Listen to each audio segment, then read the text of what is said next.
Hello guys, welcome back to my channel. Ngasi mayam ga punna yengna video se boring boy ge Pretty Yumnam viral interview hai ba video dune ado si video se mayam ba yengamani aduga ai comment su si video se tawbiro haina mayam amana habire yam nungai je do boring boy gi si video se yam nungai ai su yenge ado mayam ga punna jingminar se.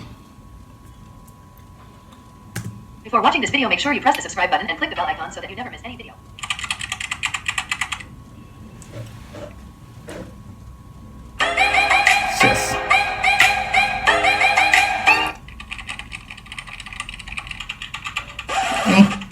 Así matang di video mo siyempre. Pasif my good friend. Maserati.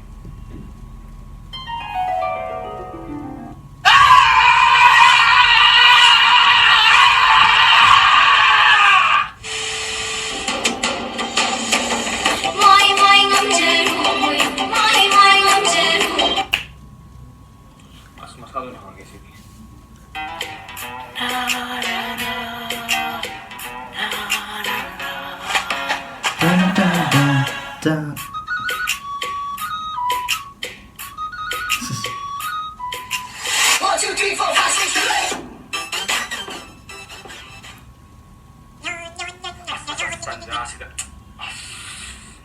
Lâu bra ta bro. Tayo. Dai nei color tu siang phasai ba. Nang duhay may kolto ro. Ato isay maming nom ta ro. Nang tadro ko siya. Ti tragi to ninne. As bra ta riye tu di. Ato nang ngai mo chana tre.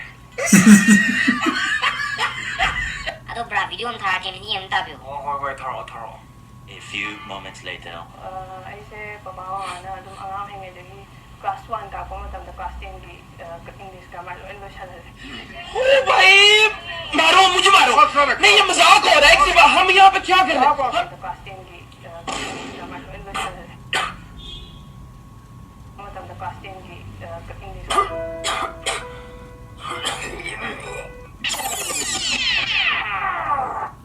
Back to my past when I was a kid. मामा तुम यार train थमे मामा को जाके पापा मिठाई जाके यम हावे पापा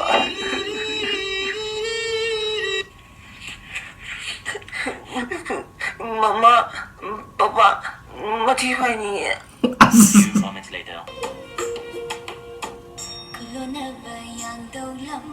Thi jao sai ba ne mai je. Nam thi dra.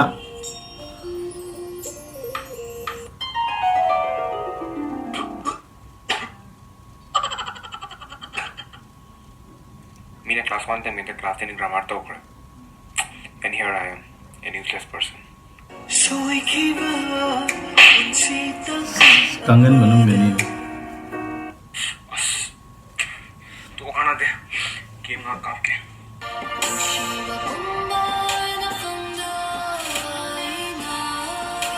My background sound is ka de low no khang de pat ya ba.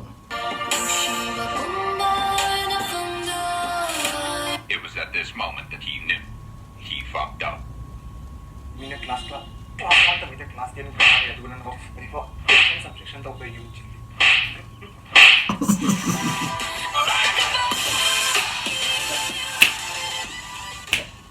Mayam punna hujiki video do yeng mina khre yam nungai ado Pretty Yumnam gi sorry guys Pretty Yumnam gi marakta sumaina hadi magi interview da wangang bada soi basu oram ba ya magi hadi class 1 tamingai da ai class 10 gi grammar thing do baba mana takpi re na haramadi adumaina haiga da su oram da male loi hei loi khre na haiba mo ta hadi adumaina haiga da do mana sum soi badagi interview ki tawdin haram basu ya do sida mayam troll to pira je do sidi troll na te sidi just entertainment oina to video ne do aina zo hajari social media ke da troll to thing je do to bi da na ba di viral jat pa je engonda bu chalo mi to bu da bu chalo chatlingai matam du di yamna ꯏꯁꯥꯗ ꯅꯨꯡꯉꯥꯏꯇꯕ ꯑꯃ feel ꯇꯧꯔꯝꯒꯅꯤꯅ ꯊꯥꯖꯩ ꯇꯧꯁꯨ ꯇꯧꯔꯝꯒꯅꯤ ꯍꯥꯏꯗꯤ ꯑꯩꯈꯣꯏꯅ ꯄꯣꯠ ꯑꯃ ꯇꯧꯍꯧꯕ ꯅꯠꯇ꯭ꯔꯒꯅ ꯃꯤꯅ ꯉꯥꯡꯉꯛꯄ ꯑꯣꯏꯕꯗ ꯑꯩꯈꯣꯏꯗ ꯃꯥꯏ ꯉꯥꯡꯕꯤ ꯋꯥꯈꯜ ꯅꯨꯡꯉꯥꯏꯇꯕꯤ ꯃꯌꯥꯝ ꯑꯃ ꯐꯥꯎꯋꯦ ꯑꯗꯣ